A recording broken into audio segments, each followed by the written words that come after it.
Across the area from Cleveland to Lakewood to Geauga County, there is a lot of storm damage. In Cleveland, it's mostly on the west side. Churches are damaged, cars destroyed, tens of thousands of people have no power. But on the east side, the National Weather Service confirms a tornado touchdown at 12:40 a.m.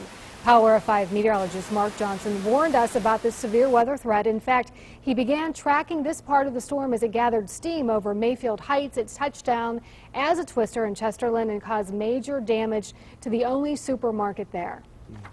Indeed, we were online from 7 o'clock yesterday evening all the way until 3 a.m. this morning tracking these storms in. I hope you got to join us on our severe weather chat. Let's show you the archive of the weather event as it came through. Let me put this map into motion a little bit. We'll take you back to midnight. Watch this line of severe storms just barreling through northern Ohio, commonly producing 1 to 2 inch rainfall, gusty winds 40 to 95 miles per hour, and some large hail. But in particular, I want to take you in to Chesterland, into Geauga County. Now, we first noticed this severe thunderstorm cell potentially doing some damage right over Mayfield Heights, right there. Boom, you see those little spinning circles? And right there is Chesterland, where that circle ends. Now, once again, I'm going to take you to the latest here. A couple of things I want you to note. Here's what we saw happening.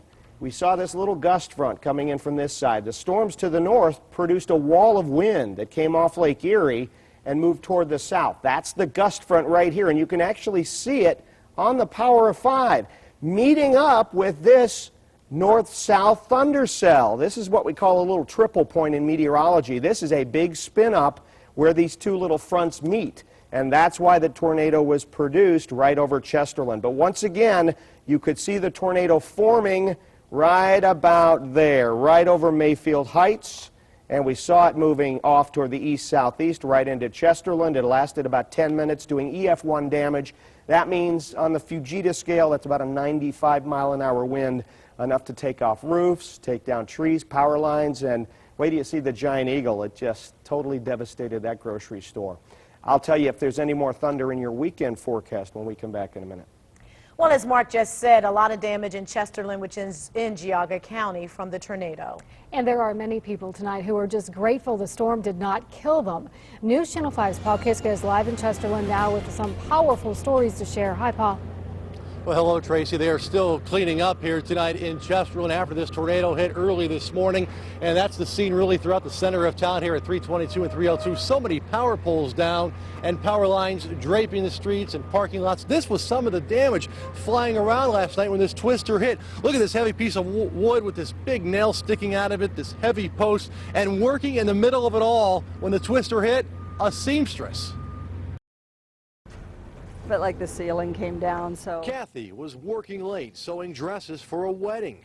Her sister called warning her that a big storm was coming, but Kathy kept working. It was just past 1 a.m.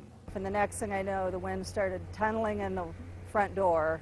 When she heard rocks and debris pounding against her building, she took cover. I ducked immediately under my sewing machine. Then when I saw the car somewhat lift up, I ran into the small restroom area. When the wind finally stopped roaring, Kathy took a look outside. And I heard this tremendous crash. And later, when it calmed down, I came out and looked, and the air conditioning unit off the top of my building had blown off and was sitting beside my car. And I stepped on a roofing nail and can barely walk today. The tornado long gone. The damage is being cleaned up. But that wedding, it's coming. And Kathy needs power for her sewing machine. People are counting on her. Yeah, their wedding's in 2 weeks. I just hope I can get to a sewing machine or get one set up so I can accommodate all my customers, because that's the utmost importance to me. All right, back live at 322 and 302 in the middle of Chesterland, where the cleanup continues tonight. You know, Chesterland relies pretty much on well water, so they need power to generate it. And no water tonight with the power out for most of the people around here. So the police station at Chesterland handing out bottled water tonight, if you need to know that or want to let a relative know. Coming up at 6, the Giant Eagle, the only grocery store in town, took a direct hit. We'll show you what happened there coming up at 6. Reporting live from Chesterland tonight, Paul Kiska, News Channel 5.